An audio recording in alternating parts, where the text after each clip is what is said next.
తీసుకున్నారు. ఇది మంత్రి గారు చెప్పినటువంటి చర్య గతంలో తీసుకున్నటువంటి నెంబర్లు ఉన్నాయి అధ్యక్ష.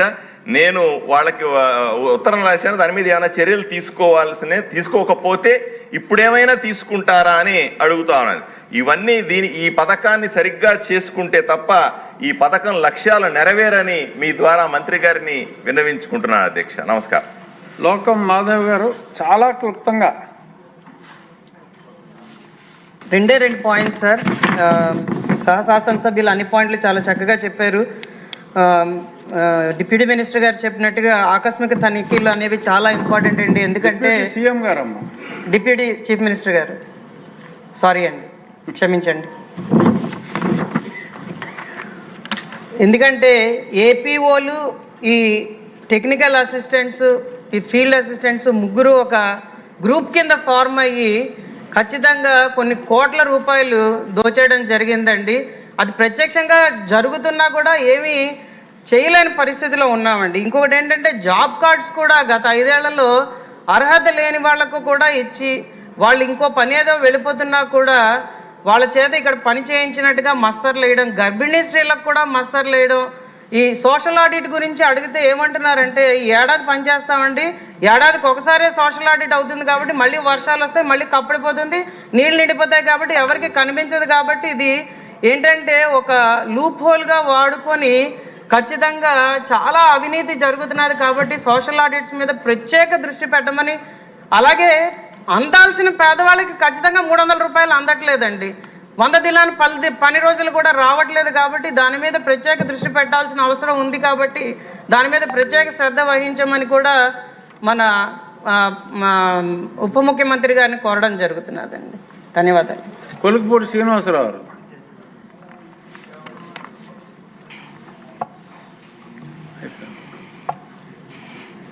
అధ్యక్ష, ధన్యవాదాలు అధ్యక్ష. రాష్ట్ర వ్యాప్తంగా ఈ ఉపాధి హామీకి సంబంధించి వచ్చిన ముఖ్యంగా ఫీల్డ్ అసిస్టెంట్ల ఆధ్వర్యంలో జరిగే అవినీతికి సంబంధించిన ఈ చర్చలో తిరువూరు శాసనసభ్యునిగా నా విజ్ఞప్తి, మా తిరువూరు నియోజకవర్గంలో 77 మంది ఫీల్డ్ అసిస్టెంట్లు ఉన్నారు. అక్కడ కోట్లాది రూపాయలు అవినీతి జరిగినట్టు 42 మంది ఫీల్డ్ అసిస్టెంట్ల అవినీతి వివరాలు స్థానికంగా ఉన్న ప్రజలు మా కార్యాలయానికి అందజేయడం జరిగింది. దయచేసి మొత్తం 77 మంది ఫీల్డ్ అసిస్టెంట్ల పనితీరు మీద శాఖాపరమైన విచారణ జరిపించాల్సిందిగా మీ ద్వారా గౌరవ ఉప ముఖ్యమంత్రి పవన్ కళ్యాణ్ గారికి విజ్ఞప్తి చేస్తున్నాను అధ్యక్ష. ధన్యవాదాలు. ఒక బీజేపీ ఆయన మాట్లాడారు, ఉన్నదిద్దరు అందరూ మాట్లాడతారా?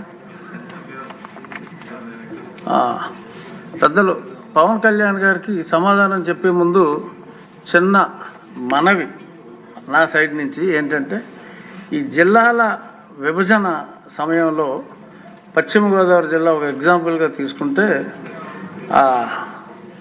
మా వెట్లాండ్ అంతా పశ్చిమ గోదావరి, కొంత డ్రైల్యాండ్ ఏలూరు జిల్లాగా మారింది.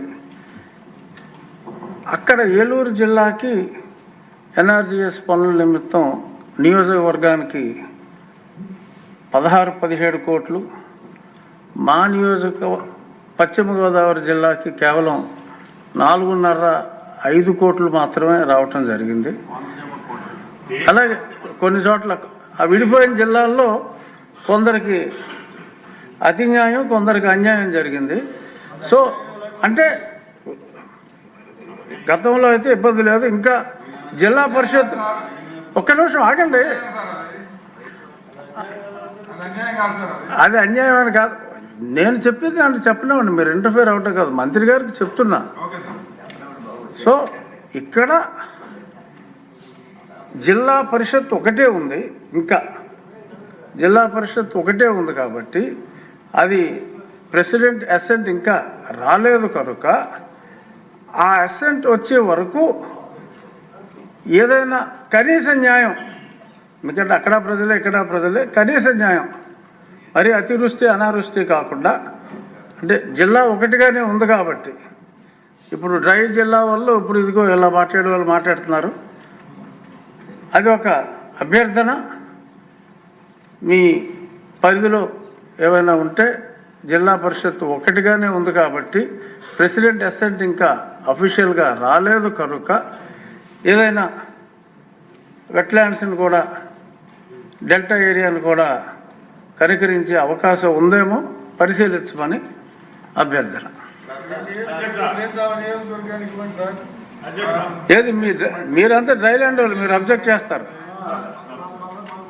అధ్యక్ష, మీరు అడిగినటువంటి విధానం మొత్తం రాష్ట్రం యూనిట్గా చేస్తే బాగుంటుంది.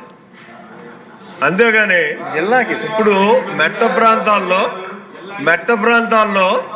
ఎక్కువ మ్యాండేట్స్ వస్తాయి కాబట్టి ఆ మ్యాండేట్స్ని బట్టి మాకు ఎక్కువ గ్రాంట్ వచ్చేటటువంటి పరిస్థితులు ఉంటాయి.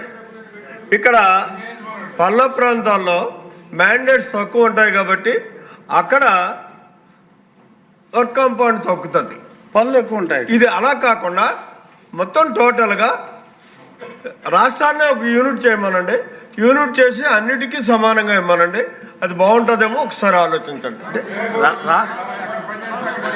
రాష్ట్రాన్ని సరే, ఇది ఏం చేయాలో మంత్రి గారికి వదిలేద్దాం.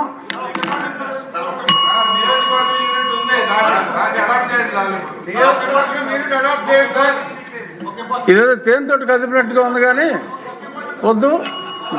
గౌరవనీయ మంత్రివర్యులు ఇక్కడ ఒకటే పాయింట్ ఏంటంటే జిల్లా పరిషత్ ఇంకా సెపరేట్ అవ్వలేదు, ఒకే జిల్లా పరిషత్తుగా ఉంది కనుక మాట్లాడటం జరిగింది. సరే, ఒకళ్ళు దేశం అనొచ్చు, ఇంకొకళ్ళు రాష్ట్రం అనొచ్చు, ఇంకొకళ్ళు దేశం అనొచ్చు.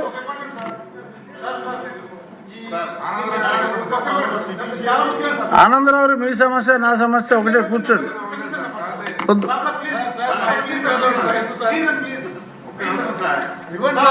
ఎవరికి ఇవ్వాలి? మీ ఇద్దరులో ఎవరో ఒకళ్ళు కూర్చుంటే ఒకళ్ళు మాట్లాడతారు, ఇద్దరు ఒక నిమిషం అంటే. నేను కోరింది అదే, ఏదైనా నిర్ణయం గౌరవ ఉప ముఖ్యమంత్రి గారికి వదిలేద్దాం, మనం దెబ్బలాడుకోవద్దు. మంత్రి గారు, పవన్ కళ్యాణ్ గారు. Thank you sir. గౌరవ ఆదోని శాసనసభ్యులు చెప్పింది కీలకంగా ఒక మాట అన్నారు. జాతీయ ఉపాధి హామీ పథకం అది రాజకీయ ఉపాధి హామీ పథకం అయిపోయింది. అది గత ప్రభుత్వం టైంలో రైట్ ఏమో కానీ మన ఎన్డీఏ ప్రభుత్వం టైంలో దాన్ని నేను తీసుకోవట్లేదు. ఖచ్చితంగా గత ప్రభుత్వం చేసిన వారసత్వంగా వచ్చినవి ఈ కరప్షన్ మనం హ్యాండిల్ చేస్తాం ఈ రోజున. వన్స్ నేను పంచాయతీరాజ్ శాఖ బాధ్యతలు తీసుకున్న తర్వాత మొట్టమొదటి దృష్టి పెట్టింది కూడా ఆ జాతీయ ఉపాధి హామీ పథకం కింద అసలు ఏమేమి అవకతవకలు జరిగినాయి. ఇప్పుడు ఎంత గొప్ప పాలసీ పెట్టినా పథకం పెట్టినా జనం అందరూ కొల్యూడ్ అయిపోయి, అంటే మనకి పార్టీలు కొల్యూడ్ అయిపోయి అందరూ అంటే ఒకళ్ళని కరప్షన్ చేసామని అర్థం చేసుకోగలం కానీ ఒక గ్రూప్స్ కొల్యూడ్ అయిపోతే తప్పులు నిర్ధారించడం చాలా కష్టం అయిపోతుంది. ఇప్పుడు ఇందాక ఉదాహరణకి మేము రాగానే ఫస్ట్ చాలా ఎక్స్టెన్సివ్గా కూర్చున్నాం, ముఖ్యంగా ఈ సోషల్ ఆడిట్ డైరెక్టర్ తోటి, ప్రిన్సిపల్ సెక్రటరీ గారితో కూర్చున్నప్పుడు వరుసగా చాలా ఆల్మోస్ట్ 1-2 months రివ్యూ తర్వాత సోషల్ ఆడిట్ డైరెక్టర్ ఎవరైతే జాతీయ ఉపాధి హామీ పథకంలో అవకతవకలు ఎవరైతే చేస్తున్నారో వాటిని జరగకుండా నిలువరించాల్సిన వ్యక్తి అతనే అవినీతికి పాల్పడ్డాడు అధ్యక్షుడు. అందుకని వెంటనే అతన్ని తీసి పక్కన పెట్టేసాం. అవి కాకుండా మేము తీసుకున్న ఇమ్మీడియట్ చర్యలు ఏంటంటే అధ్యక్ష, ఒకటి మేము ఈ social audit, vigilance cell, quality control 3 కొత్త వాళ్ళని పెట్టాం అధ్యక్ష. కొంచెం ఎఫెక్టివ్ పీపుల్ని పెట్టాం. ఇప్పుడు ఉదాహరణకి సోషల్ ఆడిట్ని ఒక 2 months బ్యాక్ పెట్టాం, చాలా మందిని సార్ట్అవుట్ చేసి వన్ హూ ఇస్ కేపబుల్ అలాంటి వ్యక్తిని పెట్టాం అధ్యక్ష. అలాగే విజిలెన్స్ సెల్కి చీఫ్ విజిలెన్స్ ఆఫీసర్ని పెట్టాం, 5 months అయింది. అలాగే headed by chief quality control engineer పెట్టాం అధ్యక్ష, సీనియర్ మన రిటైర్డ్ ఇంజనీర్ ఒకరిని పెట్టాం.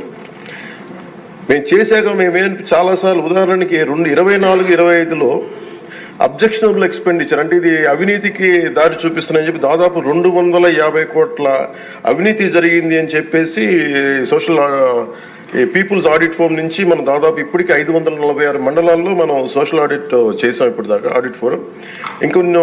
ఇంకొక మిగతా మండలాలు 660లో 546 చేసాం అధ్యక్ష. మార్చి 31కి అయిపోతుంది.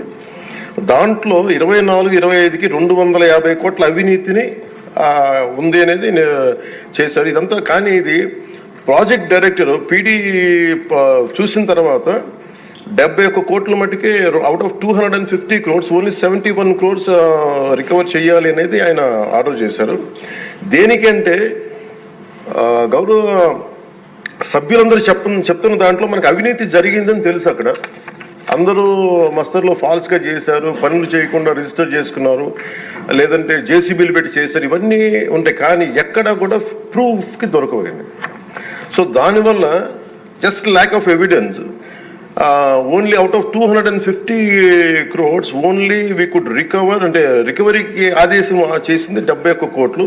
As on now 75.84 lakhs have been recovered అధ్యక్ష. అంటే 250 కోట్ల అవినీతి జరిగిందని గుర్తింపబడింది, కానీ సరైన సాక్ష్యాధారాలు లేకపోవటం వల్ల ఓన్లీ 71 కోట్లకే రికవరీ చేయాలన్నది ప్రాజెక్ట్ డైరెక్టర్ వాళ్ళ బాధ్యత అది. సో దాని నుంచి 75.84 లక్షలు యాజ్ ఆన్ చేశారు. ఇంకా still we have enough time అధ్యక్ష. కానీ దీన్ని ప్రతిదీ చాలా లోతుగా దీన్ని చేస్తున్నాం. And we have a very good team which will take it forward. ఇంకా రెండు మీరు అడిగింది అధ్యక్ష,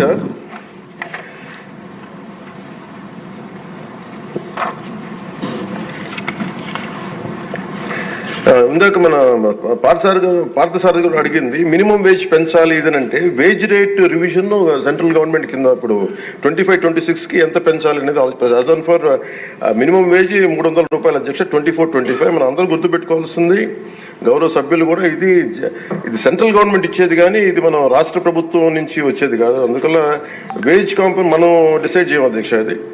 సో యాజ్ ఆన్ టుడే ఇది 24-25కి 300 రూపాయలు. దీన్ని రివిజన్కి 25-26కి కేంద్ర ప్రభుత్వం దాని మీద సంసిద్ధంగా ఉన్నారు చేయడానికి. అలాగే వేజ్ పేమెంట్ ఇంకా పెండింగ్స్లో ఉన్నాయని చెప్పారు. అది జనవరి 8 నుంచి government of India has 8th inform చేశారు మాకు దట్ ఇట్ విల్ బి తొందరలోనే క్లియర్ చేస్తాం. ఎందుకంటే అది సెంట్రల్ నిధుల నుంచి రావాలి కాబట్టి మేము రాష్ట్ర ప్రభుత్వం తరపు నుంచి మేము వెయిట్ చేస్తాం అధ్యక్ష.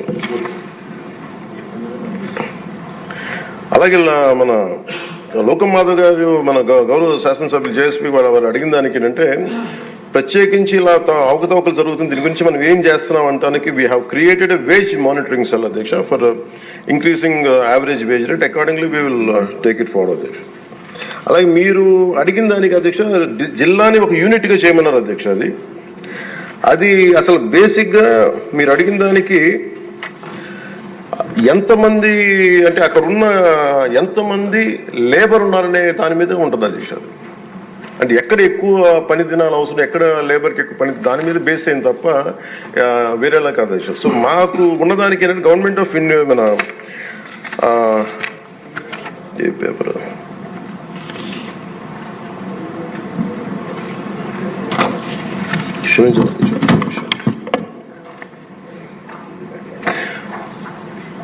మన్రేగాలో material component is decided as per the labour turnout in the district. District as a యూనిట్లో ఒక 60-40 రేషియో ఉంటుంది న్యూ డిస్ట్రిక్ట్లో. సో దాన్ని మేము ఒకసారి చూసి మీకు తెలియజేస్తాం అధ్యక్ష. ఖచ్చితంగా we will take it into consideration when we go to Delhi also will take it forward what are the honourable members raise the question they have raised.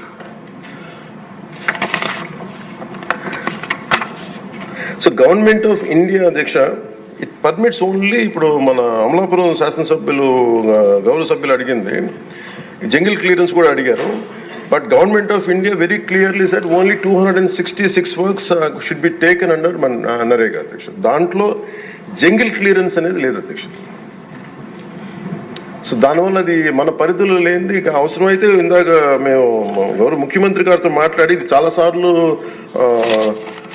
గౌరవ మంత్రి అచ్చెన్నాయుడు గారు చాలాసార్లు క్యాబినెట్లో ఇదే విషయం ఆయన కూడా ప్రస్తావించారు. ఇది ఫైనల్గా ఒకసారి దీన్ని మనకి నరేగాలో రాలేనప్పుడు, జాతీయ ఉపాధి హామీ పథకంలో రాలేనప్పుడు దీనిని మనం రాష్ట్ర ప్రభుత్వంగా మనం దాన్ని ఎలా చేయాలని, jungle clearance is a big issue, this all understood sir. అది కొంచెం ఇబ్బందికరమైన ఇష్యూయే. అది గౌరవ మంత్రి అచ్చెన్నాయుడు గారు చాలా పర్యాయాలు అది తెలియజేశారు ముఖ్యమంత్రి గారికి కూడా. ఇది ఒకసారి క్యాబినెట్లో కూర్చొని అది డిసైడ్ చేస్తాం తెలియజేస్తాం అధ్యక్ష. Thank you.